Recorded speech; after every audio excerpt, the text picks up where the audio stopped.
Hello and welcome to World Code Updates. We're so glad to have you here. If you enjoy insightful updates on global events, make sure to subscribe and hit the bell icon so you never miss a story. Today, we're diving into one of the most talked about hotspots in international affairs, the South China Sea. In this video, we'll explore a dramatic naval standoff, the USS Higgins, a powerful US Navy destroyer, facing off against 6 Chinese warships near the Scarborough Shoal. This isn't just a distant headline, it's a real-life encounter on the high seas, where tensions run high and every move matters. We'll break down what led to this confrontation, why these waters are so fiercely contested, and what it means for the world. For China, these patrols are seen as a challenge to their sovereignty, while the US views them as essential to maintaining freedom of navigation. The result? A tense and immediate response from both sides, with neither willing to back down. The atmosphere was electric.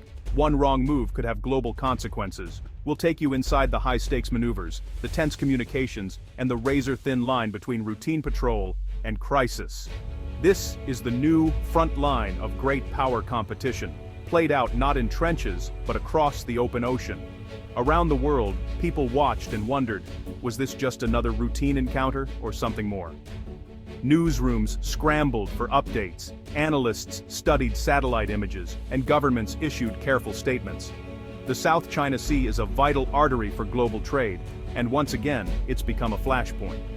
The Scarborough Shoal standoff is a powerful reminder of how quickly peace can be threatened in these crowded waters. With so many warships in close quarters, the risks are real. Every maneuver, every radio call, is loaded with meaning. The implications stretch far beyond the region. They're global. For the sailors on board, the tension is immediate and personal. For the world, it's a sign that the balance of power in Asia is shifting. The big question: what happens if neither side blinks? In these waters, the line between routine and crisis is razor thin. So join us as we unravel the real story behind this high-stakes showdown. Because in the South China Sea, the clock is always ticking. Beijing wasted no time presenting its narrative. According to the PLA's Southern Theater Command, the USS Higgins had illegally entered waters near Huangyandao, China's name for Scarborough Shoal. Chinese naval and air forces tracked, monitored, and drove away the American destroyer. This was broadcast as a victory, reinforcing China's image as a strong defender of its territory. Colonel Tian Junli accused the US of creating security risks and violating China's sovereignty. The message: China is the rightful guardian of the South China Sea and will expel any intruders. State media and social platforms amplified the story, fueling nationalist sentiment. For Beijing, this was a chance to showcase its growing naval power. Years of investment have transformed China's navy into a blue water force. By claiming to have driven away a US destroyer, China signaled a shift in the regional balance. The details of the encounter were left vague. Physical blocking, aggressive maneuvers, or just radio warnings. It didn't matter for the narrative. The key point: the American ship left, and China was in control. This version reinforced China's sweeping 9-line claim and sent a message to other claimants: China makes the rules here. The incident became a powerful piece of propaganda, projecting dominance and inevitability. For China, the South China Sea is not just water, it's a stage for asserting its rise. And every encounter is a chance to shape perceptions at home and abroad. The US response was immediate and unequivocal. The 7th Fleet confirmed the USS Higgins had conducted a freedom of navigation operation, routine, professional, and completed without incident. The US flatly denied being driven away, insisting the ship operated in accordance with international law and continued on its mission. The Pentagon reiterated, the US will fly, sail, and operate wherever international law allows. This was a direct rebuttal to Beijing's claims. The US narrative: upholding a rules-based order, not targeting any single country, but asserting global rights and freedoms. By sailing near Scarborough Shoal, the US signaled it does not accept China's expansive claims. The message to allies: America remains a committed security partner. Both sides claimed victory. China for expelling the ship, the US for completing its mission. The real battle was for perception, fought in press releases and on social media. In this information war, truth is filtered through national interests. The standoff was as much about narrative as it was about naval maneuvers, and the world was left to choose which story to believe. The South China Sea is a strategic crossroads. Over a third of global shipping and trillions in trade pass through each year. Disruption here would send shockwaves through the world economy. For China, Japan, and South Korea, these sea lanes are economic lifelines. Beneath the waves lie vast reserves of oil, gas, and some of the world's richest fisheries.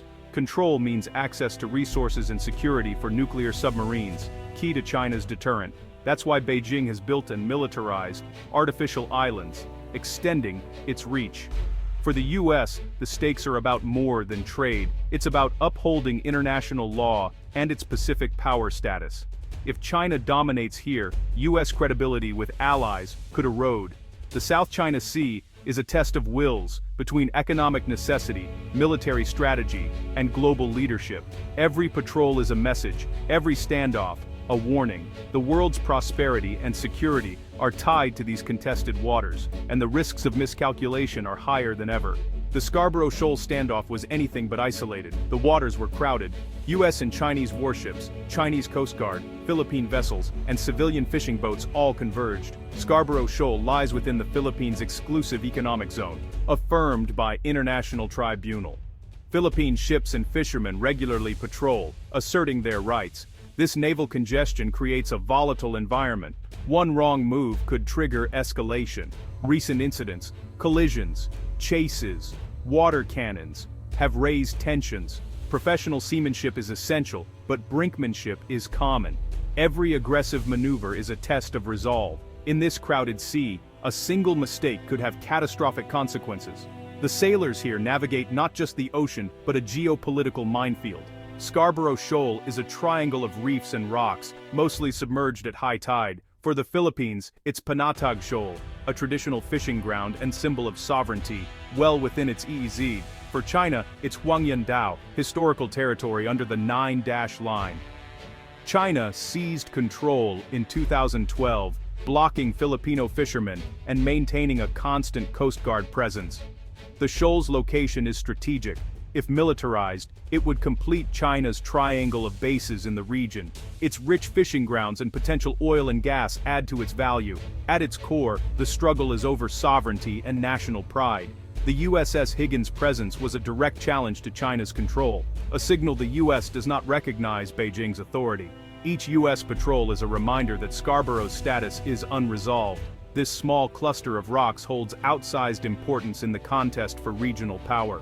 The South China Sea dispute is a clash of worldviews, international law versus raw power. UNCLOS defines maritime rights, and a 2016 tribunal invalidated China's 9-dash line, affirming the Philippines' EEZ. The US, though not a signatory, bases its policy on these principles, conducting faux NOAPs to uphold the legal order. China rejects the tribunal ruling, citing historical rights and national strength. For Beijing, the South China Sea is a vital sphere of influence. US presence is seen as illegitimate interference. This creates a dangerous impasse, law versus might, rules versus reality. China builds islands and deploys ships to solidify control. The US asserts legal rights. The USS Higgins incident is a microcosm. Legal assertion meets power projection. The future hinges on which force, law, or strength prevails in these contested waters. The real battle extends beyond the sea, into the realm of information and perception. China's claim of driving away the USS Higgins went viral, fueling nationalism and projecting strength. State media shaped the narrative, while outside observers saw exaggeration and propaganda. The message to the region: resistance is futile. China is ascendant. The US countered with swift denials, reassuring allies, and emphasizing its commitment to international law. For the Philippines, US support is vital in the struggle for maritime rights. Both sides seek to shape global opinion, China as defender, the US as upholder of order. The truth of the encounter is secondary to the story each side tells. Every patrol and press release is part of a larger contest for influence. In the South China Sea, perception is as powerful as presence. So, what truly happened near Scarborough Shoal? The reality is murky. The USS Higgins likely completed its mission, asserting navigation rights. China made its presence felt, achieving its own goal. The real danger isn't deliberate war, but accidental escalation in these crowded waters. A single mistake could trigger a crisis before diplomats can intervene. For the Philippines, the stakes are existential. Security and sovereignty hang in the balance. Both the US and China feel threatened. fueling a cycle of patrols and counter-patrols. This is more than a regional dispute. It's a preview of a global contest for order. The Scarborough Shoal incident was one chapter in a long story of rivalry and risk. In these waters, the line between routine and crisis is perilously thin, and what happens next could shape the future for the entire world.